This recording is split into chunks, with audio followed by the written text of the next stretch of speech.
अस्सलामुअलैकुम, मेरा नाम सैयद मोहम्मद चैनल पर बहुत बहुत खुश आमदीद स्वागत है। जो नए वो चैनल को जरूर सब्सक्राइब कर ले, वीडियो को लाइक एंड शेयर जरूर करें। आज मैं आपको बताऊंगा कि बिहार मदरसा बोर्ड में बहाली कब से शुरू होगी, बहाली के लिए क्वालिफिकेशन क्या होनी चाहिए, फॉर्म कब से भरा जाएगा, लास्ट डेट क्या है, पूरी की पूरी जानकारी मैं आपको इस वीडियो में दूंगा। क्योंकि आपको पता है कि बहाली का जो प्रोसेस है लगभग 80% काम हो चुका है।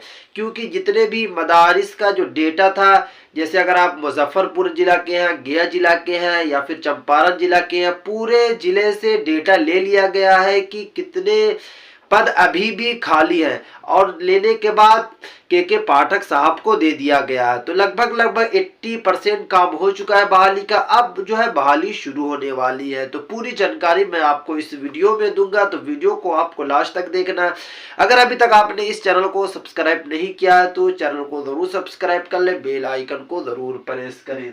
यहाँ पे आप देख सकते हैं मैं बहाली का जो पूरा प्रोसेस यहाँ पे सही तरीके से लिख दिया हूँ। मैं आपको एक एक करके टॉपिक समझाऊंगा। सबसे पहले मैं आपको बता देता हूं कि टोटल जो वैकेंसी जो आई है वो है 5400, यानी कि डेटा जो दिया गया है के पाठक साहब को, वो टोटल 5400 पद अभी भी खाली है मदरसे में। क्योंकि मैंने अभी लगभग 3:40 पे एक वीडियो अपलोड की थी, उसमें आपको बताया था, प्रेस कॉन्फ्रेंस सुनाया था चेयरमैन सलीम परवेज साहब का। चेयरमैन सलीम परवेज साहब ने खुद बताया है कि 5400 का डेटा दिया गया है, यानी कि बिहार मदरसा बोर्ड में जो बहाली शुरू होगी वो लगभग 5400 से लेके 6000 पदों पर बहाली होगी। अब मैं आपको बता देता हूं कि क्वालिफिकेशन क्या होनी चाहिए। देखिए, क्वालिफिकेशन जो यहाँ पे मैं मेंशन किया हूँ वो नई नियमावली का मेंशन किया हूँ। जो नई नियमावली जो बनाई गई थी 2023 में, वही नई नियमावली के हिसाब से मैं यहाँ पे क्वालिफिकेशन मैं आपको समझाऊंगा कि क्वालिफिकेशन क्या होनी चाहिए। देखिए, अगर आपको फौकानिया लेवल के मदारिस में जाना है, असाज़ा बनना है, तो आपके पास कम से कम 4 से 5 साल का एक्सपीरियंस होना चाहिए पढ़ाने का। अगर आपके पास 3 या 4 साल का भी एक्सपीरियंस है तो आप फॉर्म को भर सकते हैं। साथ में आपके पास फौकानिया मौलवी आलिम की आपके पास डिग्री होनी चाहिए, उसमें जो है 45% आपका होना चाहिए। अगर आप फौकानिया की अगर मैं बात करूं तो 45%, अगर 45% से अगर आपका कम है तो आप फॉर्म को नहीं भर सकते। यानी कि आपके पास ग्रेजुएशन की डिग्री होनी चाहिए फौकानिया लेवल के मदारिस में पढ़ाने के लिए, और साथ में आपके पास कुछ एक्सपीरियंस भी होना चाहिए। जैसे अगर आपने कोई मदरसे में 2-4 साल पढ़ाया है, वहां से आपको सनद ले लेना है, फिर आपको जमा कर देना। मैं आपको आगे पूरी जानकारी दूंगा। उसके बाद अगर आपको मौलवी लेवल के मदारिस में पढ़ाना है तो मौलवी लेवल के लिए भी यही रखा गया है कि आपके पास कुछ साल के एक्सपीरियंस होना चाहिए। उसके साथ साथ आपके पास फौकानिया मौलवी आलिम की डिग्री होनी चाहिए। 45% आपके पास आपका होना चाहिए, यानी कि फौकानिया में 45 होना चाहिए, मौलवी में 45 होना चाहिए, यानी कि अच्छा आपके पास नंबर होना चाहिए। अगर आप फौकानिया कम नंबर से पास किया है तो आप फिर टीचर्स के लिए फॉर्म नहीं भर सकते। तो आपको अपनी मार्कशीट में जरूर देख लेना है कि आपका कितना नंबर है। अगर आपका 45% आ रहा तो आपको टेंशन नहीं लेना है, जैसे ही फॉर्म आएगा आपको फौरन फॉर्म को भर देना है। उसके बाद आलिम लेवल के मदारिस में अगर आपको जाना है तो आलिम लेवल में आलिम की सर्टिफिकेट में आपका 45% होना चाहिए, तब जाके आलिम लेवल के मदारिस में आप फॉर्म को भर सकते हैं। उसके साथ साथ वसानिया लेवल के मदारिस में हेड मौलवी की अगर मैं बात करूं तो हेड मौलवी के लिए अगर आपको फॉर्म अप्लाई करना है तो 5 साल का एक्सपीरियंस होना चाहिए टीचिंग का।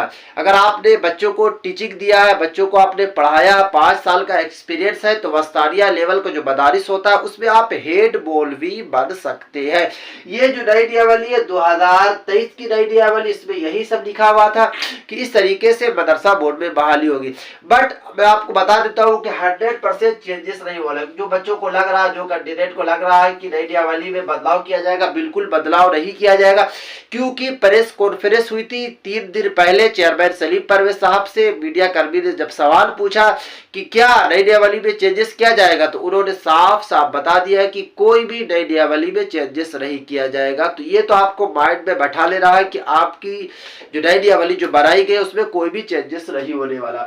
उसके बाद अगर मैं बात करूं पोर्टल कब बनाया जाएगा, पोर्टल होता क्या है, जैसे आगे अभी आपने कुछ दिन पहले देखा होगा कि टोला सेवक और तालीमी मरकज की बहाली आई थी।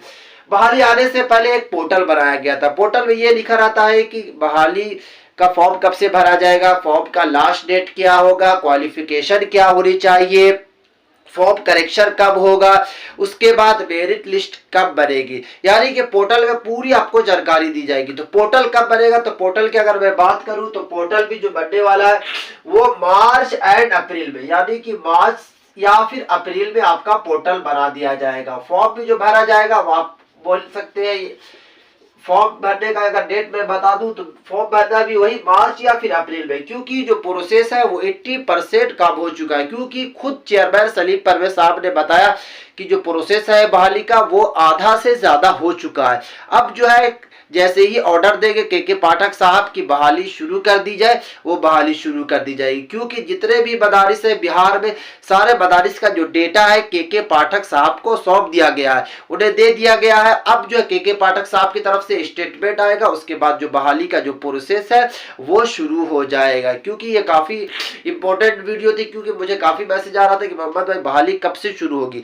तो बहाली का जो प्रोसेस है वो 80% आपका काम हो गया, क्योंकि असल जो सबसे बड़ा काम था वो डेटा देना। डेटा जो है वो मिल चुका है चेयरमैन सलीम परवेज साहब को। अब जो है आपकी बहाली का जो प्रोसेस है वो शुरू हो जाएगा।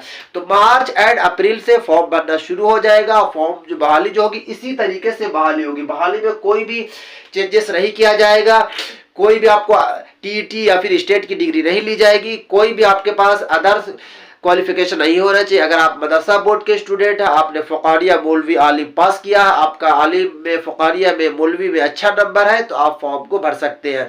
क्योंकि काफ़ी कैंडिडेट का ये भी मैसेज आ रहा है कि मोहम्मद भाई क्या बीएड या फिर डीएलएड होना चाहिए। बिल्कुल नहीं, बीएड और डीएलएड टीचर्स बनने के लिए अगर आपको स्कूल के लिए रखा गया है, यानी कि स्कूल में अगर आपको टीचर बनना है तो आपके पास बीएड या फिर डीएलएड की डिग्री होनी चाहिए। मदरसा में किसी तरीके का कोई भी रूल्स नहीं है कि आपका के पास बीएड या फिर डीएलएड की डिग्री होनी चाहिए। तो ये थी काफ़ी इंपॉर्टेंट वीडियो।